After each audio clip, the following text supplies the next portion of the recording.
Olá, você está na TV Otimista. Eu sou Erivaldo Carvalho. Este é o programa Política.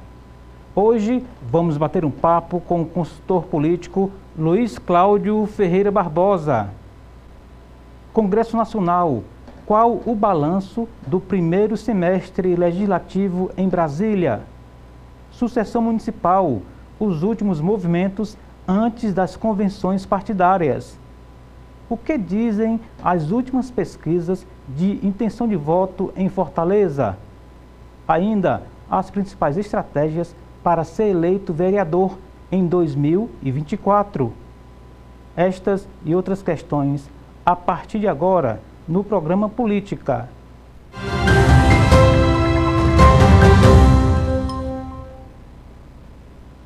Luiz Cláudio Ferreira Barbosa é cientista social pelo Centro de Humanidades da Universidade Estadual do Ceará, UES, onde também fez especialização em ciência política. O convidado foi assessor na Câmara dos Deputados em Brasília, na Assembleia Legislativa e também na Câmara Municipal de Fortaleza. Luiz Cláudio atua como consultor político e é editor de um blog com o nome dele, especializado em análises do jogo do poder. E é com o consultor Luiz Cláudio Ferreira Barbosa que converso no programa de hoje. Professor Luiz Cláudio, seja bem-vindo mais uma vez. Muito obrigado pelo convite aceito. Tudo bem? Tudo bem. A gente começa a gravar esse programa, Luiz Cláudio, 2 ou 3 dias depois do atentado ao pré-candidato à presidência dos Estados Unidos, né, Donald Trump, um republicano. Portanto, antes de a gente entrar aqui na nossa pauta, vamos dar aqui uma palhinha, né, uma rápida menção a esse contexto que, de alguma forma, mexe com a política internacional, a política doméstica dos Estados Unidos e, por que não dizer, até mesmo aqui no debate política eleitoral no país. Qual é a síntese que você faria desse atentado, Luiz Cláudio? É muito interessante. O Donald Trump toma de assalto o Partido Republicano. O trumpismo hoje é muito maior do que o republicanismo. Do outro lado, você tem um partido que se estratificou, que é o Democrata, que lançou em 2016 uma candidata que não foi escolhida pela base, mas mais pelos delegados ligados ao partido, que foi a Hillary Clinton, esposa do ex-presidente Clinton, tá certo?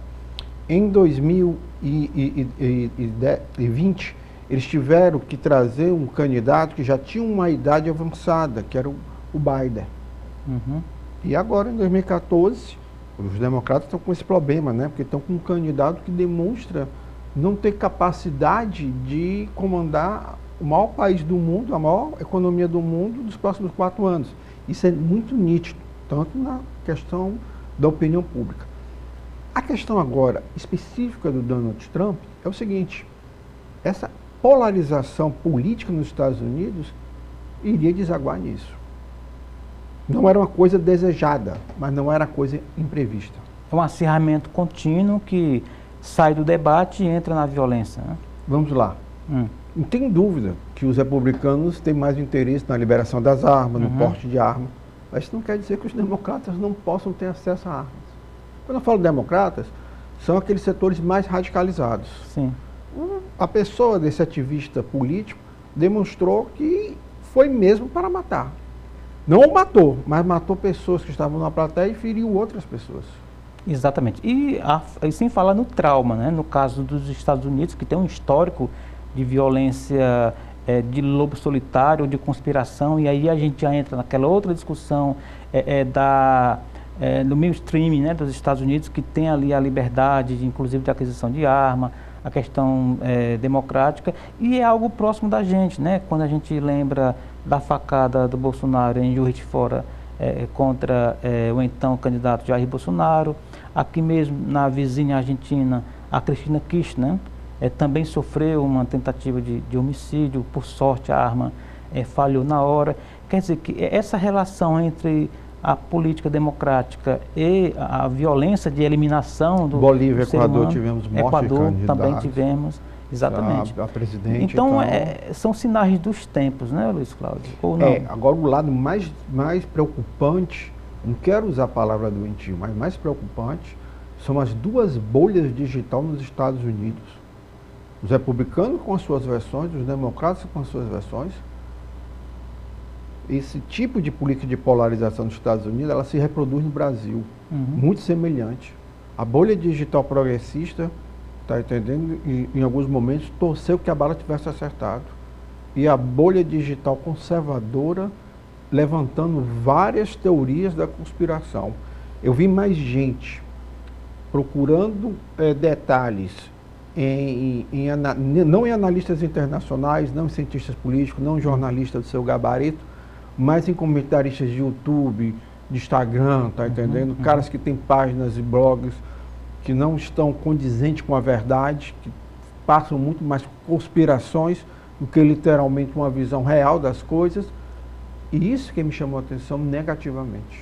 Entendi. Para a gente concluir, fica aquela discussão em aberto de que há teorias da conspiração de um lado e do outro, assim como é claro que existe fake news e desinformação para ambos os lados. Eu acho que tem algo pior, que talvez para algumas pessoas a fake news seja mais real do que a notícia verdadeira. Entendi, porque só se alimenta daquela lógica ali, né? É o que ele pensa. Então isso aí é uma coisa que nós que trabalhamos provavelmente em análises conjunturais, tanto na economia como na política, agora nas eleições, a gente tem que começar a ver que esse mundo surreal não é tão surreal para algumas pessoas, não. É algo palpável e que ele acredita que existe. Entendi. E isso está me assustando. Muito, muito, muito mesmo. Entendi. Pulando aqui para o Brasil de volta, Brasília está começando a ficar despovoada, como sempre fica, principalmente ali no entorno, né, das instituições do poder do Congresso Nacional, principalmente por conta do recesso, né? Se a gente fosse fazer uma síntese, um balanço aí do que deputados e senadores conseguiram avançar na pauta nacional, o que você destacaria, Luiz Nesse Cláudio? primeiro semestre, acho que duas coisas muito importantes. Apesar de nós termos bancadas no Senado e na Câmara fortemente conservadoras, as pautas conservadoras não se imporam. Por exemplo, o PEC do aborto não se conseguiu encontrar sustentáculo na sociedade civil. Entendi. Até mesmo setores evangélicos disseram, não, respeitamos o que está já previsto na Constituição. Lógico que o setor conservador não quer ampliação. O setor progressista ficou literalmente com um discurso que não condiz também muito com a realidade. Como, por exemplo, aqui, o corpo pertence à mulher. Não é bem assim, não. Existe ali uma questão que as mulheres podem usar um anticoncepcional, as mulheres podem se prevenir para não ter filho. Quer dizer, engravida, e aí o Estado tem que ser obrigado a retirar o problema dela, também não é bem assim, não. Então a gente tem que ter muito pesos e medidas. E eu acho que a sociedade também, sobre a questão da violência, sim, ela quer uma resposta rápida, mas também quer que a polícia não entre chegando lá e batendo nas portas e maltratando também um cidadão humilde e trabalhador que infelizmente mora em áreas de risco. E o terceiro ponto, setores comerciais, os lobbies, está entendendo? Tentaram impor algumas agendas que eram prejudicial ao contribuinte, que foram barrados, porque a opinião pública se impôs. Isso é muito interessante. É um lado bom da globalização e da sociedade civil digitalizada. Entendi. Isso ajuda. O presidente da Câmara, Arthur Lira, já sentiu que já está se despedindo.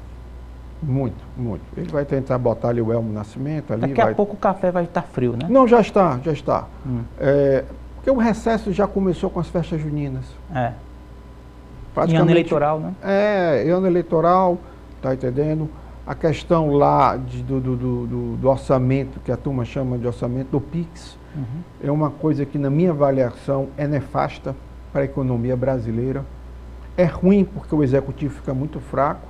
E é ruim agora para o próprio Arthur Lira e para o próprio o Pacheco, porque os senadores e os deputados não precisam dessas duas figuras, porque o dinheiro cai na conta. Entendi. E ele pode gastar com a base dele. Vou dar um exemplo, telespectador, para a gente não se perder um pouco. você tem uma figura como o André Fernandes. Ele é oposição 100%. Ele recebe o dinheiro do orçamento. Independente se ele vota ou não no governo federal, no governo federal, tá entendendo? Ele recebe a mesma quantidade de dinheiro de um Guimarães que é o líder do governo. Não precisa passar lá pela mesa do Lira para receber o carimbo, né? Então, houve esse desequilíbrio, tá entendendo? Então, o Arthur Lira já começa a sentir que não vai ser tão fácil fazer o seu sucessor como outrora ele imaginava. Está mais pulverizada? Mas uma coisa eu lhe garanto, também não será o candidato que o Planalto escolher. É muito nítido. Nós achávamos, eu e você, que em 2014, quando a Dilma se reelegeu, tá entendendo? E perdeu a presidência da Câmara, lógico, manteve a presidência do Senado. Na Câmara ela perde para Eduardo Cunha, mas o Renan Calheiros se torna o presidente da casa. Então ela equilibrou, tá certo? A gente dizia que tudo aquilo que o Eduardo Cunha fez, a gente achava que era fraqueza e que a Dilma não tinha um jogo de cintura do Lula. Muitas vezes eu e você conversamos sobre isso. Hoje, quando a gente vê agora, nesse momento, o Lula é muito mais fraco que a Dilma. A Dilma, pelo menos, lançou um candidato para disputar com o Eduardo Cunha. O Lula nem isso fez em 2023 e nem o fará em 2025. O que ele pode fazer é um apoio simbólico. Entendi. E vai ser um candidato do Centrão. Quer dizer, as forças progressistas estão aleijadas desse processo. Talvez até seja uma eleição em 2 turnos ali, né? Faz uma peneira e depois tem uma votação. Total. Você vê um partido como o Partido Socialista Brasileiro, já escolheu o candidato do União Brasil. Quer dizer, você nota que as bancadas não funcionam pelo mecanismo ideológico, mas mecanismo de interesse. Então, é um novo cenário, não é mais um presidencialismo de coalizão. Eu gosto de usar muito, infelizmente, um nome que é até negativo, mas eu acho também um presidencialismo de compadrinho. Isso é muito ruim. Alguns lá chamam de semipresidencialismo. Ou semiparlamentarismo. Ou semiparlamentarismo, né? Não, mas aí é mais uma tentativa de encobrir o termo presidencialismo de compadrinho, que foi feito pelo Fernando Henrique Cardoso. Interessante isso. Mas se esqueceu, Fernando Henrique Cardoso, que eu tenho um respeito pelo intelectual, mas o político foi ele que abriu a caixa de Pandora. Exatamente. Quando fez o processo lá da compra da reeleição dele perante o Congresso. Muito bem. Para a gente fazer aqui uma ponte com as disputas municipais, nós temos vários deputados federais, se não todos, né? Bastante já no corre-corre atrás de seus pré-candidatos, né? Dos palanques, etc. Porque em 2026 vai depender muito do que eles conseguirem eleger agora em 2024. Ou seja, há essa relação umbilical, né? Você elege vereador e prefeito agora, para eles lhe apoiarem daqui a 2 anos e meio, né? Essa lógica ainda funciona, Luiz Cláudio? Ou muda ali entre um processo? Funciona. Mas aí você só... Dentro do cenário do Ceará, você pode literalmente reduzir essa sua concepção, essa sua teoria.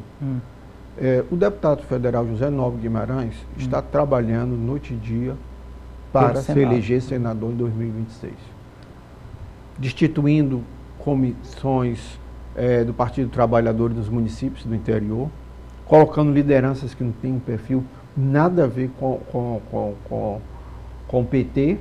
Do outro lado, você tem o senador Cid Gomes, que está correndo contra o tempo, na qual ele desalojou uma grande parcela de prefeitos, desses prefeitos, ex-prefeitos do PDT, colocou no Partido Socialista Brasileiro, tá certo? Está tentando, depois das eleições municipais, se cacifar, para se tornar o principal aliado do governador Eumano de Freitas e com isso garantir que o governo, na melhor das hipóteses, não o atrapalhe na sua reeleição. Entendi. Só que há um detalhe, bem objetivo.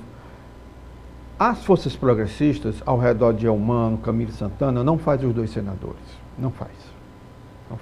Vamos lá. 2018, Camilo teve uma votação recorde, mas não conseguiu fazer os 2 senadores. Se elegeu Cid e Eduardo Girão. Mas o Lula já fez, né? Pimentel e Mas era outra, Inácio, mas né? era outra conjuntura. Uhum. Era uma outra conjuntura.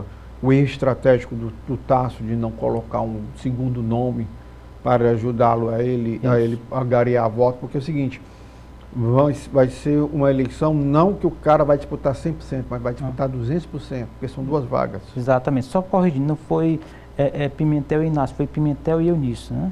Foi Pimentel e Eunício. A dupla que venceu as eleições. Eunício teve uma votação, Isso. o Pimentel logo em seguida, mas se fosse individual, sem a questão dos 2 votos, o Tasso teria entrado. Uhum. Se fosse individualizado, se fosse 100%, mas como era um universo de 200%, ele acabou não entrando. Entendi. Em 2018, o Eduardo Girão se elege. As pessoas brincam, dizem que foi um acaso, não foi. Ali já tinha um voto da direita. Quando vimos agora para 2022, nós sabíamos que o Camilo ia se eleger senador. Mas a neófita e ativista social Camila Cardoso, que tinha sido em 2020 vice da chapa com o capitão Wagner, teve uma votação de quase 1/3 dos votos no Ceará e um pouco mais de 1/3 em Fortaleza. 1.200.000 e tantos mil, então, né? Então, achar que o marketing 3 vezes melhor ou 3 vezes mais forte vai funcionar em 2026 para eleger os 2 senadores, não. Uhum. Na minha avaliação, tanto Zé Naldo Guimarães e Cid sabem que estão concorrendo entre si mesmo, então vão tentar literalmente tentar derrotar a base do outro nas eleições municipais. É o grande confronto. Que disputa o mesmo voto, a mesma raia. O mesmo voto. Uhum. Do outro lado, um candidato da direita, qualquer que o seja, no palanque ou do Bolsonaro ou do Tarcísio de Freitas, tem uma grande chance de sair da região metropolitana e dos grandes municípios com a votação lá em cima. Entendi. Então é uma vaga que, na minha avaliação, provavelmente ficará com os próprios. Por quê? Porque vai surgir os Frankensteins. Tem uma base do Cid Gomes que vai votar no Cid, no candidato da direita. E tem uma base do Janel Guimarães que vai votar nele e no candidato da direita para tentar derrotar... Para não beneficiar o candidato progressista. Exatamente. Nós tivemos algo muito parecido com isso. Para a gente concluir esse bloco, Luiz Cláudio. Mas, rapidamente, quando o vice-governador Lúcio Alcântara, que era vice do Ciro, sai para o Senado, há uma tentativa de derrotá-lo, elegendo uma chapa informal, Sérgio Machado e Mauro Benevides. Isso. Só que o Lúcio dispara, Sérgio Machado corre para se aproximar dele e ir no vácuo, e o Mauro Benevides não fez o mesmo com o Cid Carvalho, deixou o Cid Carvalho à margem e perdeu a eleição. 1994. Muito bem. Vamos fazer um rapidíssimo intervalo. Daqui a pouco a gente volta para o segundo bloco do programa Política de hoje. Com ele, Luiz Cláudio Ferreira Barbosa, aqui no programa Política, na sua TV Otimista. Não saia daí. A gente volta já.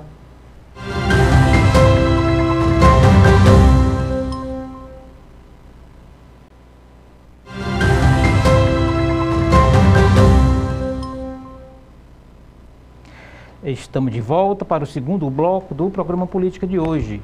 Você está na TV Otimista, eu sou Erivaldo Carvalho, a gente recebe Luiz Cláudio Ferreira Barbosa aqui na TV Otimista e que também pode ser encontrado na internet. Como é que faz, professor? Sem dúvida. Você abre uma aba no Google, coloca Luiz Cláudio Ferreira Barbosa com Z e sai todas as minhas redes sociais. Muito Até bem. os processos que eu não tenho. Tá certo. O Google, né, é uma ferramenta muito interessante, né, Erivaldo? Você tem uma ideia? Eu estava num município chamado Calcaí, dei uma entrevista de rádio. E quando eu terminei, eu digo, eu vou pesquisar aqui onde tem uma cafeteria e uma padaria que eu gosto. Quando eu abro o mapa, perto de onde eu ia, ele dá automaticamente alguns pontos, entre ele cafeterias. Quer dizer, a inteligência artificial do Google é tão específico que ele já sabe até o perfil de cafeteria que eu gosto. Aí eu clico lá, vejo, olho os comentários, a localização, tudo direitinho. Quer dizer, é esse novo mundo que a gente vive, né? Por exemplo, às vezes a gente pesquisa, eu e você gostamos muito de pesquisar sites de política. Quando a gente abre o nosso smartphone, ou o nosso tablet, ou computador, parece que já vem automático, né, as informações, né? Exatamente.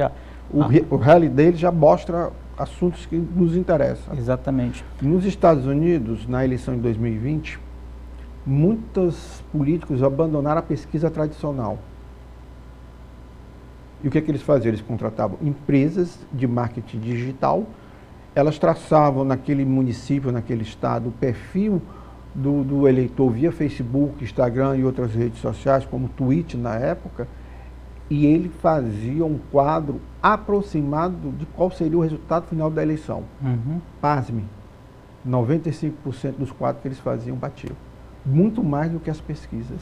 E o próprio sistema vai atualizando, né? Porque as tendências vão se movimentando. Às vezes a ideia de que uma pesquisa eleitoral é um retrato do momento é algo assim que com o tempo vai ficando fragilizado, porque o retrato ele é algo estático, enquanto que a inteligência de internet ela vai dinamizando aqueles resultados, né?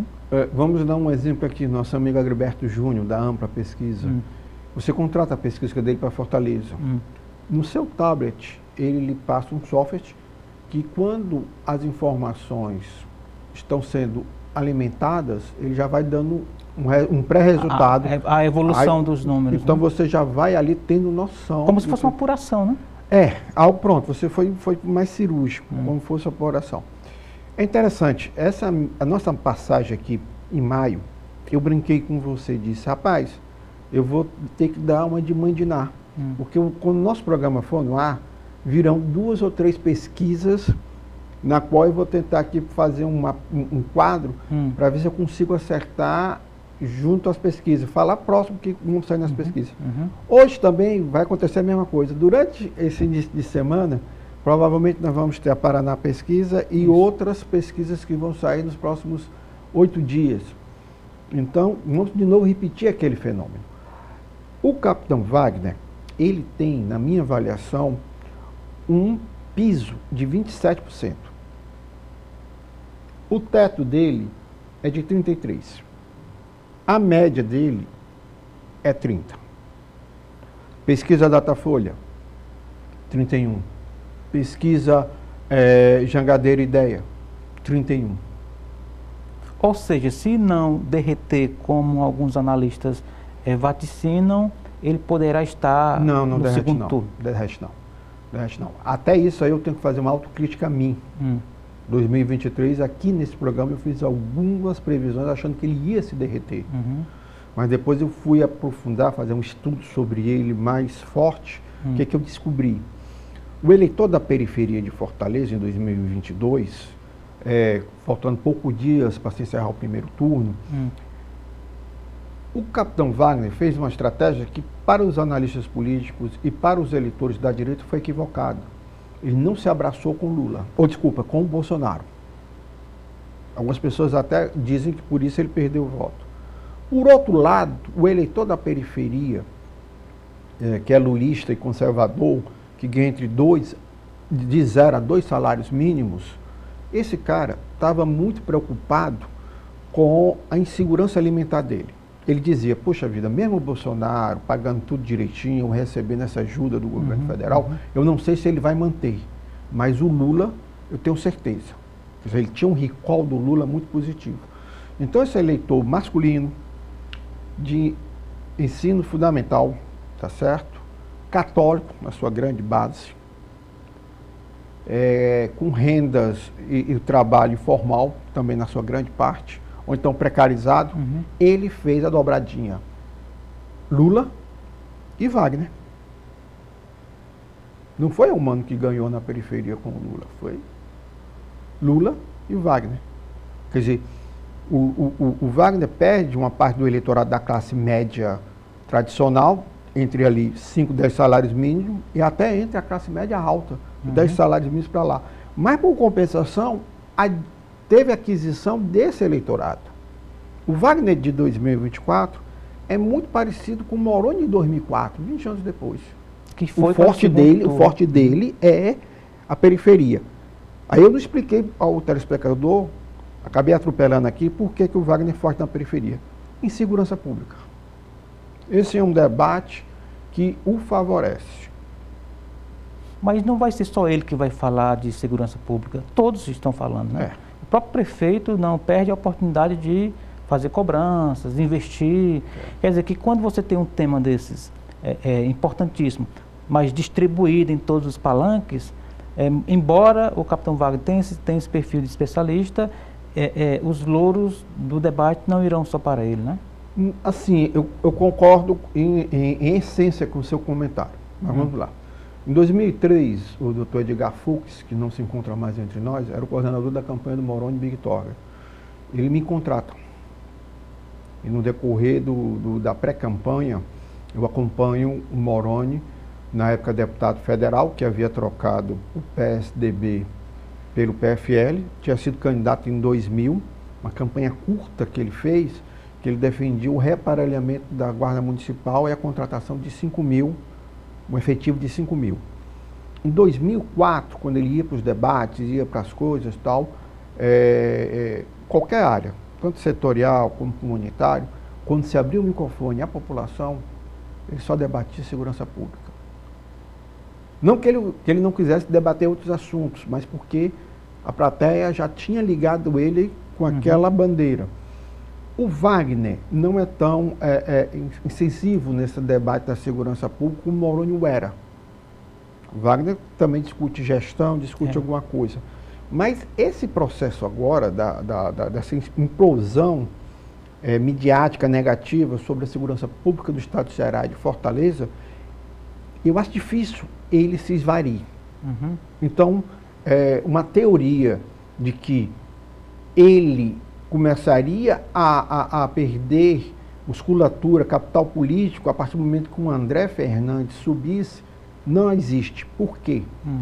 O André Fernandes hoje é o representante do bolsonarismo. Mas para o André Fernandes subir, ele vai tirar votos de quem? O voto mais próximo dele não é o do capitão? Não. Aqui nós vamos na contramão e nós vamos explicar. Com essa migração do capitão Wagner para um voto mais periférico, mais perto do perfil do Moroni, que era outrora, numa população mais carente, o voto do André Fernandes é um voto de classe média, baixa, que ganha de 2 a 5 salários mínimos, sexo masculino, evangélico, tá certo? Em sua grande parte tem um trabalho que é remunerado oficialmente, tá certo? Que é disputado pelo Eduardo Girão. Só que o Eduardo Girão tem ele só tem um piso mesmo de 3% e um teto de 6%. Qualquer pesquisa que você botar o Eduardo Girão, ele dá nisso, tá certo? O que acontece?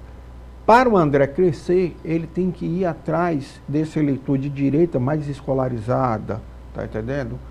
Com um perfil mais humanizado. Não, lógico que tem a questão da segurança pública, mas eles também têm a questão da preservação da vida, contra o aborto e tal. Eles dividem, eles disputam uma agenda ali de identificação com o eleitor. Então, o que acontece? Ele tem que tirar voto do senador Eduardo Girão. Ele não tira voto do capitão Wagner. Só que há um problema. Essa crise hoje da figura do Bolsonaro, a idade muito baixa do André Fernandes, a discussão, quando for colocado mais aprofundada sobre políticas públicas de Fortaleza, eu defendo a seguinte tese. O André Fernandes está aqui, vai começar a se esvair. Esse eleitor que está abandonando ele não vai para o Wagner, no primeiro momento, vai para o Eduardo Girão. Então pode acontecer isso, essa gangorra. Agora, não sei hoje, a princípio de hoje, dizer que se o Eduardo Girão consegue ultrapassar o André Fernandes. Isso aí eu não tenho como lhe dizer. Mas que ele vai receber esse voto mais maduro, esse voto que vai sair um pouco da polarização. Porque o André Fernandes vai ter um problema nos próximos dias muito profundo. Qual? Ele vai ter que sair em defesa do Bolsonaro. Tanto no caso das joias, como na questão das escutas. Então ele vai ter que abandonar um pouco da campanha municipal.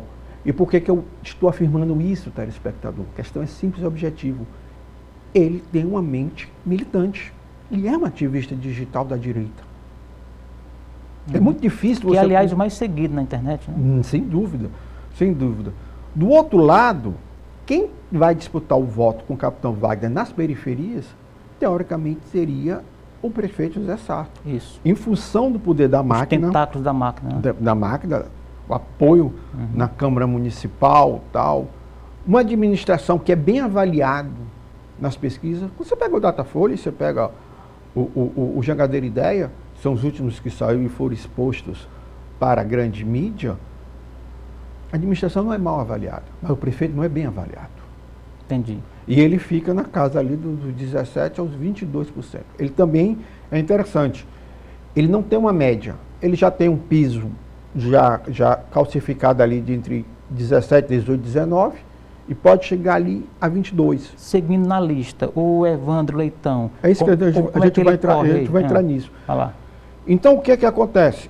Para ele, o José Sarto, ele tem que sair desse posicionamento e tentar polarizar com o Evandro. E o Evandro tem que sair também dessa linha de tentar polarizar com o José Sarto. Coisas que nós assistimos nos anos 90 e 2000, quando Tasso e Juracy polarizavam. Mas era outro momento. Eles não vão conseguir fazer isso. A opinião pública está à margem disso. O Evandro está com um problema maior.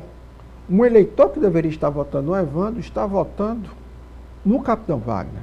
Luiz Cláudio, agora uma questão. Para o André subir, ele vai buscar esses votos onde? E outro ponto, teríamos uma eleição em 2 turnos com representante de cada polo, do polo do centro-direita e da centro-esquerda?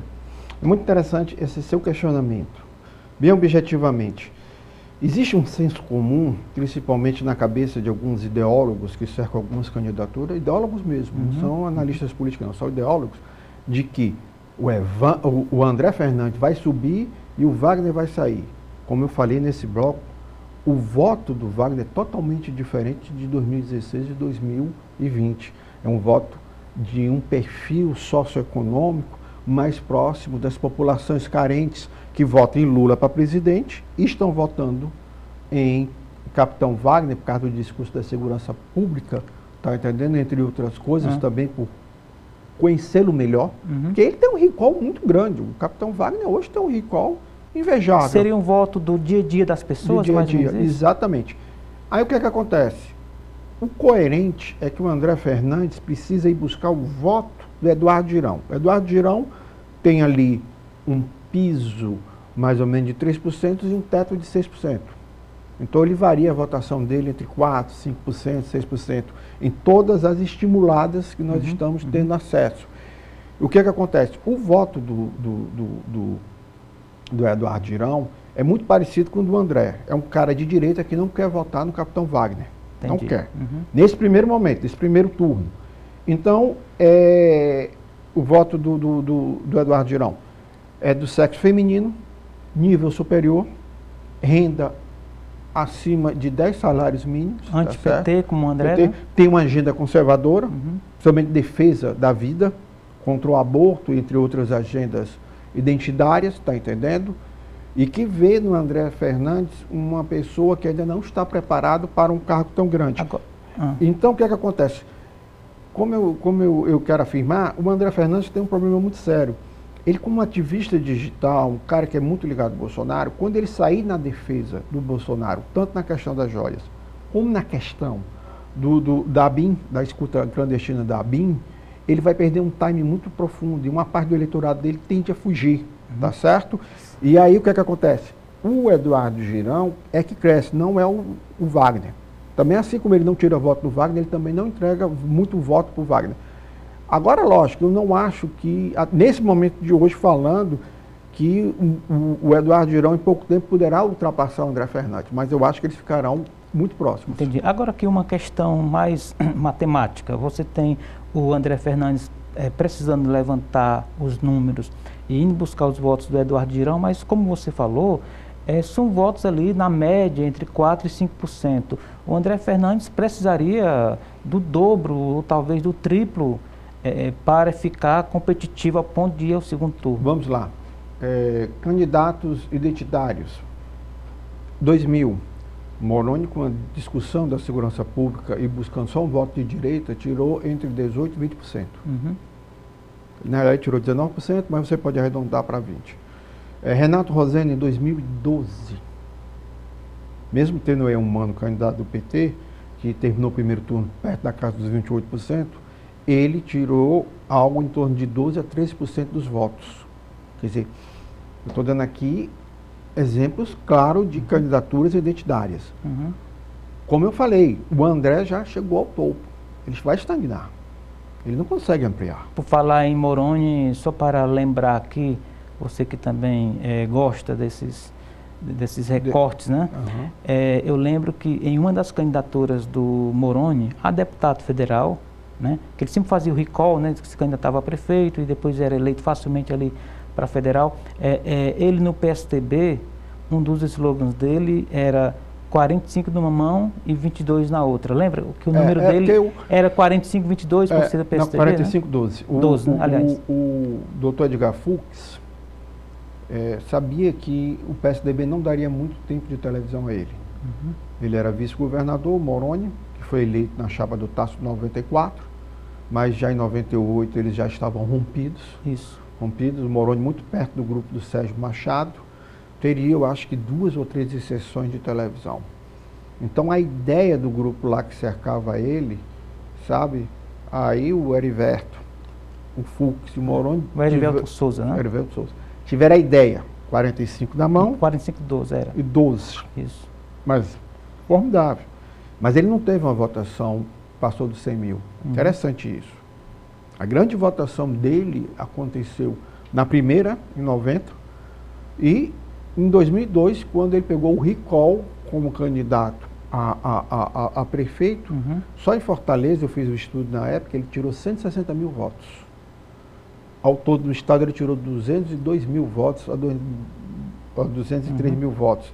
Então ali ele se literalmente tinha uma base sólida. E essa base que vota nesse discurso de segurança pública, uma parte se transfere em 2016 para o Wagner em 2020. Exatamente. Nesse aspecto, eu acredito que se o André Fernandes colocasse pelo menos um vice que tivesse alguma atuação nessa área com respeitabilidade, eu acho que o ajudaria. Entendi. O vice para o André Fernandes é uma peça fundamental. Perfeitamente. Vamos concluir, portanto, o segundo bloco, já anunciando o terceiro bloco daqui a pouco, o terceiro e último, aqui com ele, Luiz Cláudio Ferreira Barbosa, conosco no programa Política da TV Otimista. Não saia daí, a gente volta já.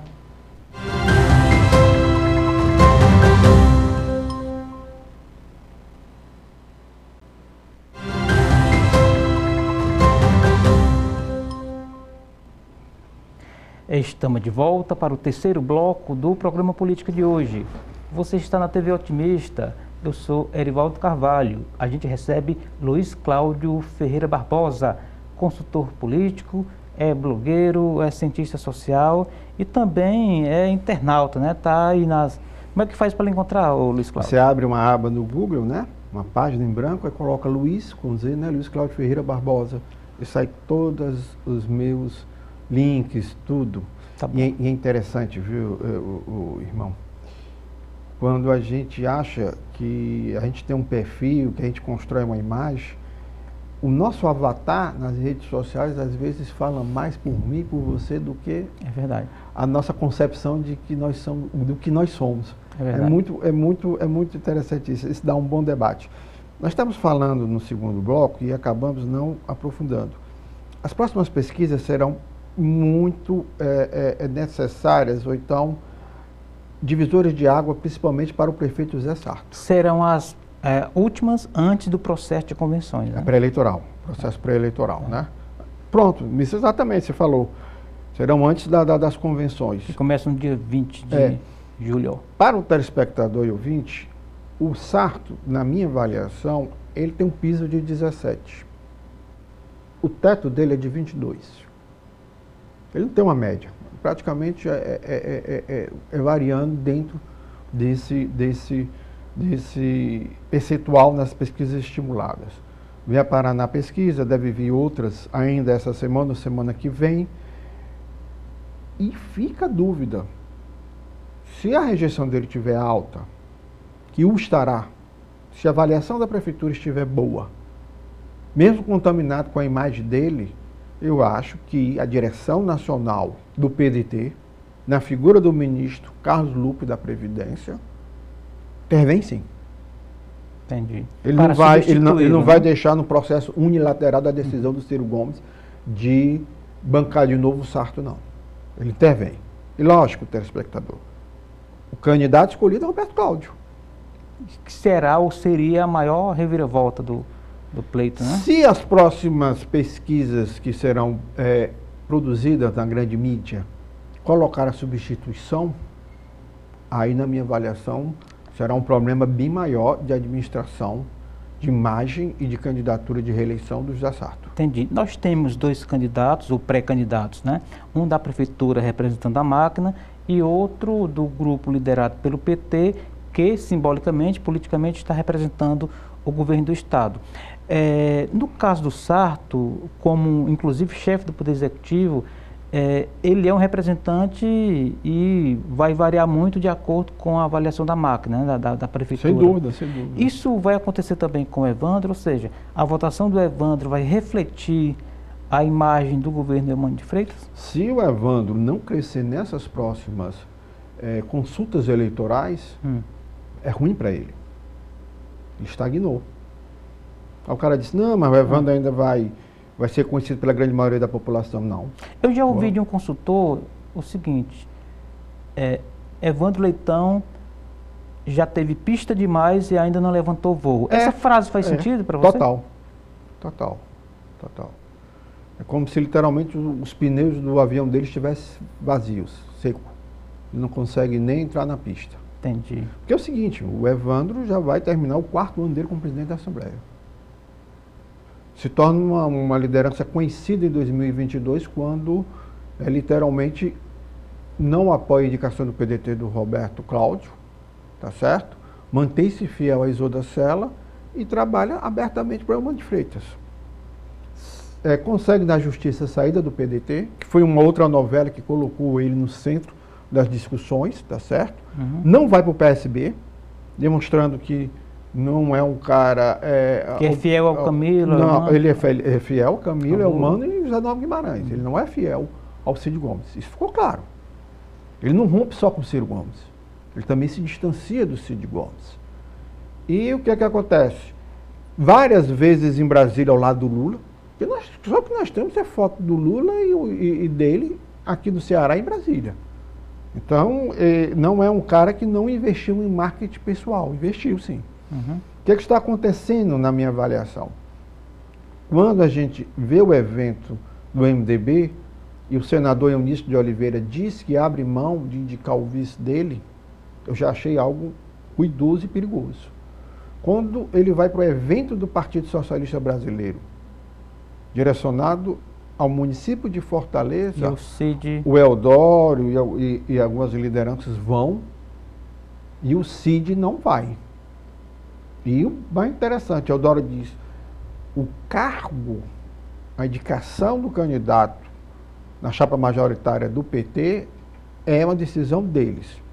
Do outro lado, o deputado federal Luiz Gastão Bittencourt, que é presidente do Diretório Municipal de Fortaleza, do PSD, tá entendendo? Demonstra nitidamente não está trabalhando o nome de maldessidade eleitoral que seria o Célio Studat, deputado federal no 2º mandato, que isso é entre nós. Quando o nome dele é colocado, ele tem uma votação extraordinária para quem não é pré-candidato aberto. Mas agora eu acho que ele já o é. Entendi. E o que é que acontece?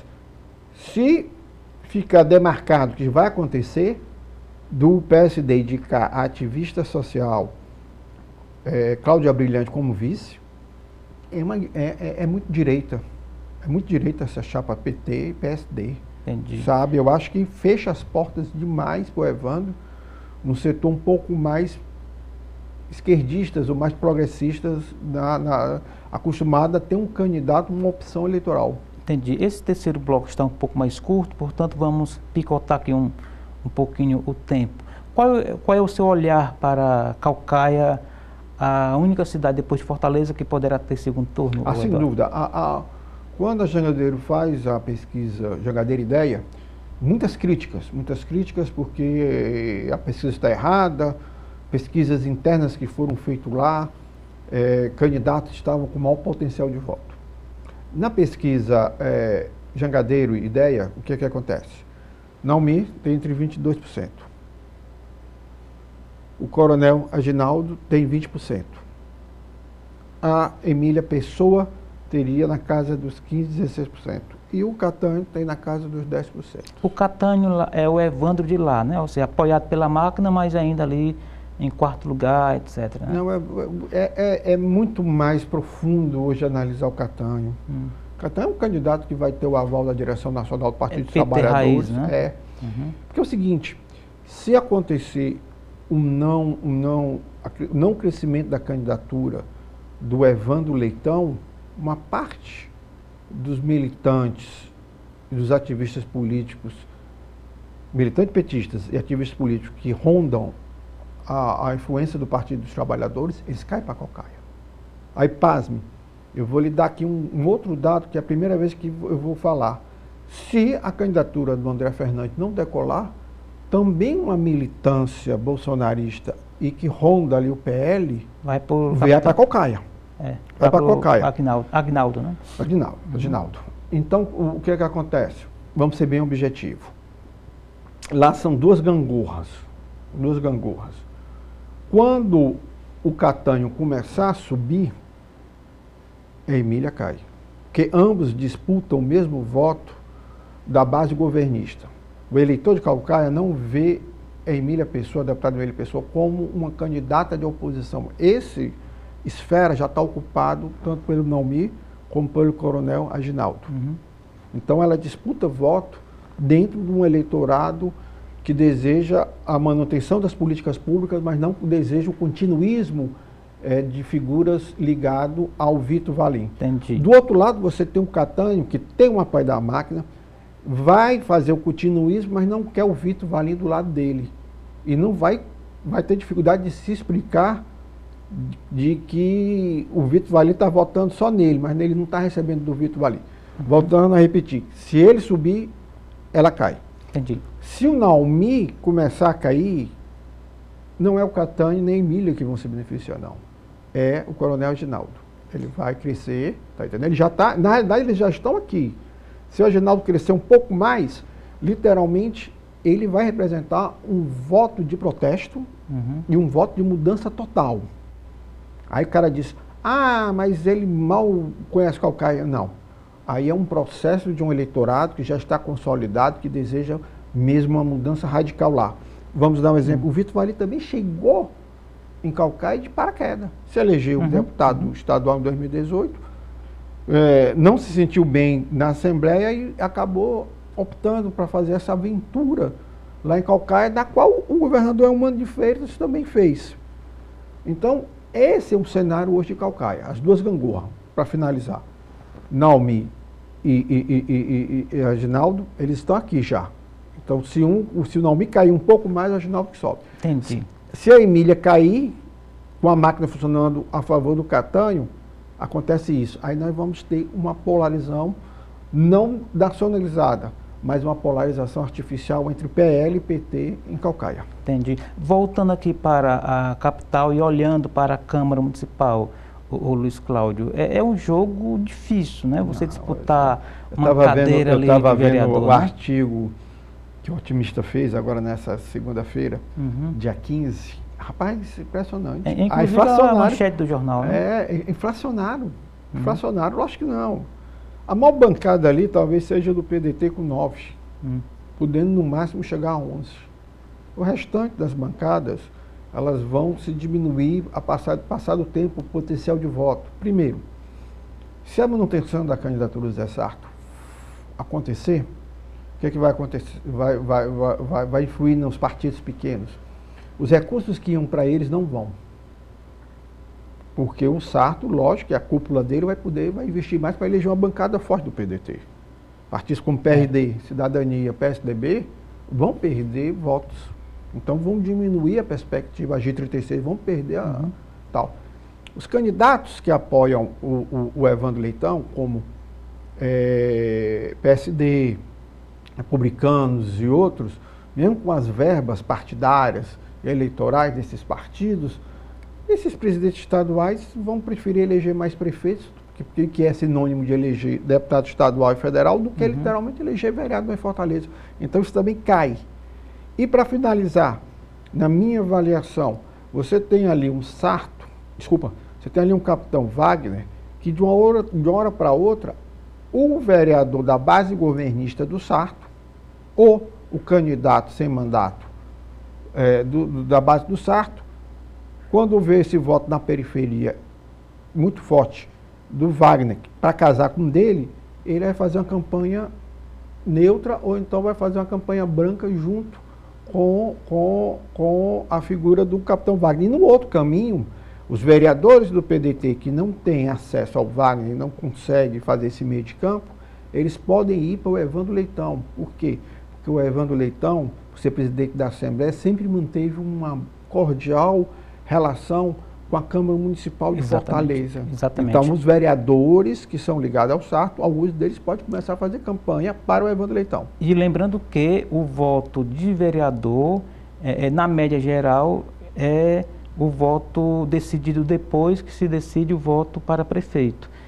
Isso, de alguma forma, dá força para aqueles candidatos, né? Os futuros candidatos que estiverem ligados a quem estiver puxando a corrida eleitoral. Eu vi isso muito fortemente na campanha de 2004, alguns vereadores tentando barrar o crescimento do Moroni na periferia foram prejudicados, afinal não conseguiram a reeleição, porque o eleitor dele, na grande maioria das periferias, o Moroni ganhou no primeiro turno, votou no Moroni e como via que o candidato a vereador dele excessivamente era contra o Moroni, alguns deles não foram eleitos. Em 2008 eu já vi um caso atípico. O cara que viu o Moroni forte na periferia, mesmo com a Luziane forte também na periferia, ficou na dele, deixou que o eleitor escolhesse a ele e ao candidato a prefeito. Ele não era tão entusiasmo para tentar barrar o crescimento do Moroni. Entendi. Luiz Cláudio Ferreira Barbosa, nosso muitíssimo obrigado. É sempre um prazer tê-lo aqui conosco no programa político, dividindo aqui conosco um pouco da sua inteligência, da sua experiência. Volte outras vezes. Boa sorte, parabéns aí pela caminhada. Eu que agradeço. E aproveitando aqui, finalizando, essas semanas agora, o Instagram é uma ferramenta muito interessante. A minha amiga Bárbara Guerra, que é professora de inglês, ela postou muita coisa sobre a Espanha, sobre Madrid e aquelas cidades. Cara, é interessante. A nossa ligação ibérica é muito forte. Às vezes a gente se esquece, a gente quer ir para Paris, quer ir para Londres, mas esquece que tanto Lisboa como Madrid e outras cidades ali da Península Ibérica seriam muito interessantes para a gente conhecer. Muito bem. Portanto, o hashtag fica a dica, né? Fica. É isso aí. Portanto, chegamos ao final da edição de hoje do programa Política. A todos, nosso muito obrigado pela companhia. Até o nosso próximo encontro. Forte abraço.